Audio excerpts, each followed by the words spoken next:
Hello दोस्तों, और एक लर्निंग वीडियो में आपका स्वागत है। आज का टॉपिक है रीज़न बिहाइंड कंसिस्टेंट लॉसेस। जो मैंने वीडियो के थंबनेल में एक टॉपिक लिखा है एंटीसिपेशन। जी हाँ दोस्तों, anticipation is the biggest mistake in option buying. होता क्या है, हमारे सेटअप के कुछ रूल्स होते हैं। अगर हमने बैक टेस्टेड किया है तो, और उस रूल्स को फॉलो करने के बजाय उसके अगर एक दो रूल भी सेटिस्फाई हो जाते हैं तो इन एंटीसिपेशन की आगे ऐसे होने ही वाला है, हम ट्रेड कर लेते हैं। आप खुद होकर सोचिए कितनी बार आपके साथ ऐसा होता है। लेकिन इस वीडियो के माध्यम से आपका वो डाउट क्लियर करना चाहता हूँ, एंटीसिपेशन क्यों गलत है ये बताना चाहता हूँ। फॉर एग्जाम्पल, अभी अगर आप बैंक निफ्टी का चार्ट देखो तो यहाँ अगर एक बड़ी ग्रीन कैंडल आती, इस तरीके की बड़ी ग्रीन कैंडल आती, तो इसके लो के स्टॉप लॉस के साथ मैं यहाँ एंट्री करने वाला था।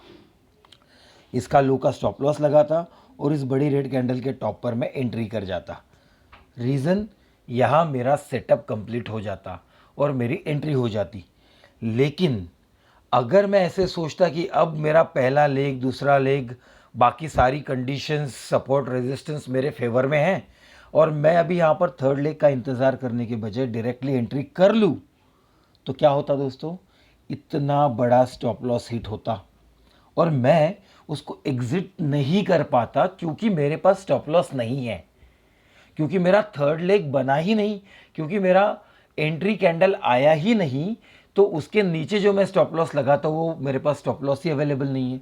तो मैं हर जगह सोचने की कोशिश करूंगा कि अभी इस कैंडल के बाद रिवर्स होगा या इस कैंडल के बाद रिवर्स होगा या यहाँ आके रिवर्स होगा, और उस चक्कर में मैं छोटे लॉस को बड़े लॉस में कन्वर्ट कर दूंगा। इसलिए सबसे बड़ा दुश्मन जो इंट्राडे ट्रेडर ऑप्शन बायर का है वो है एंटीसिपेशन एंट्रीज।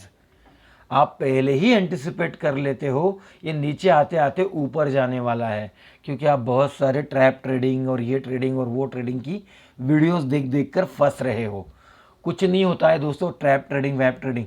अगर लो तोड़ने के बाद हमेशा ही ट्रैप होता तो कंटिन्यू लो क्यों बनते जाते, आप खुद सोचिए। अबे एंटिसिपेशन दुश्मन क्यों है? क्योंकि दोस्तों ये अच्छे से समझिए, अगर आप बिगिनर हो तो मुझे लगता है आप गैम्बल कर रहे हो मार्केट में। लेकिन अगर आप एक बैक टेस्टेड स्ट्रेटेजी यूज़ कर रहे हो या कहीं से सीखी हुई स्ट्रेटेजी यूज़ कर रहे हो या एक कंसिस्टेंट रूल फॉलो कर रहे हो दो तीन सेटअप का आपके, तो आप ये जरूर जानते होंगे कि आपने उन रूल्स को, उस स्ट्रैटेजी को बैक टेस्ट किया है, ना कि आपके एंटीसिपेशन को। बहुत बड़ी लाइन है दोस्तों। क्या आपने आपके एंटीसिपेशन को बैक टेस्ट किया है? कभी नहीं किया है। मुझे लगता है यहां से ऊपर जाएगा।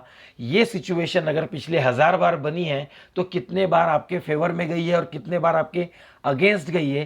क्या आपने ये बैक टेस्ट किया है? नहीं किया है। इसीलिए एंटीसिपेशन का कोई रूल नहीं होता, इसलिए उसका कोई स्टॉप लॉस नहीं होता और इसीलिए एंटिसिपेशन में सबसे ज़्यादा लॉस होते हैं। तो कृपया करके एक रोबस्ट स्ट्रेटेजी सीखिए, क्योंकि अगर एक बहुत बड़े बल्लेबाज को भी आप एक लकड़ी लेकर बैटिंग करने भेज दोगे तो वो भी कॉन्फिडेंट नहीं रहेगा।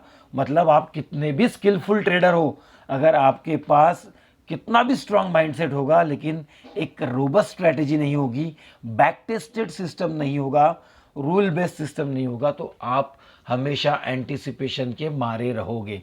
इसलिए मेरी रिक्वेस्ट है, एंटीसिपेशन जितने जल्दी हो सके उतने जल्दी बंद कर दीजिए। आशा करता हूँ आपको ये वीडियो पसंद आया होगा दोस्तों। Thank you.